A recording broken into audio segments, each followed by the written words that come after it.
Sa gitna ng sigalot, sa gitna ng crisis, may isang desisyong hindi mo akalain, magpakulot.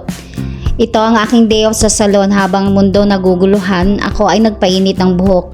Kasi minsan ang sagot sa problema hindi laging solusyon. Minsan kulot muna bago laban. Break muna sa crisis mga kabayan. Dahil kahit sa gulo may space pa rin para sa konting aliw. Oh, may flower tea ang salon, healthy-healthyhan.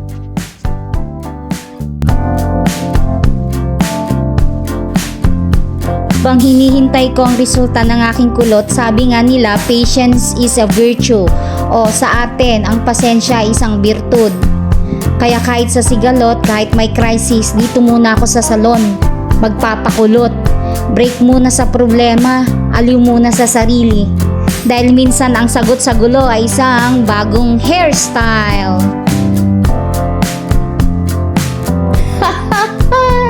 Kung ang crisis ay hindi kayang ayusin, baka ang kulot ang sagot. O baka relate ka, huwag kalimutan. Break muna sa crisis, aliw muna sa sarili.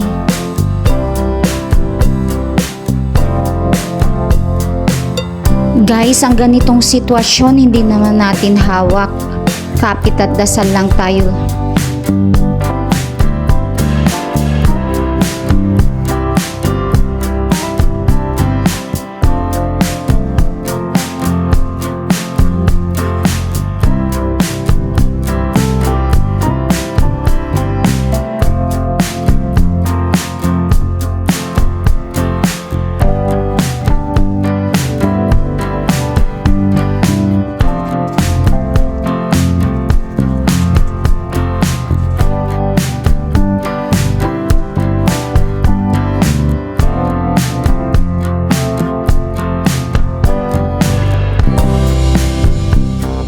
Guys, for the record lang, medyo safe naman sa aking bansang kinaroroonan.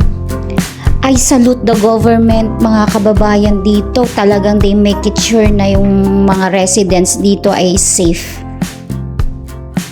Happy din ako nagpasalon. May opportunity akong nakakilala ng ibang tao, exchanging ideas and thoughts, kuro-kuro sa mga nangyayaring gulo. At the good thing is nakapag-fasting ako dahil month of Ramadan dito. Ayan, almost ready na. This is it, pansit. Chill-chill lang in the middle of crisis. Oh, ayan, kulot na tayo. Ang sagot sa gusot ng utak ko.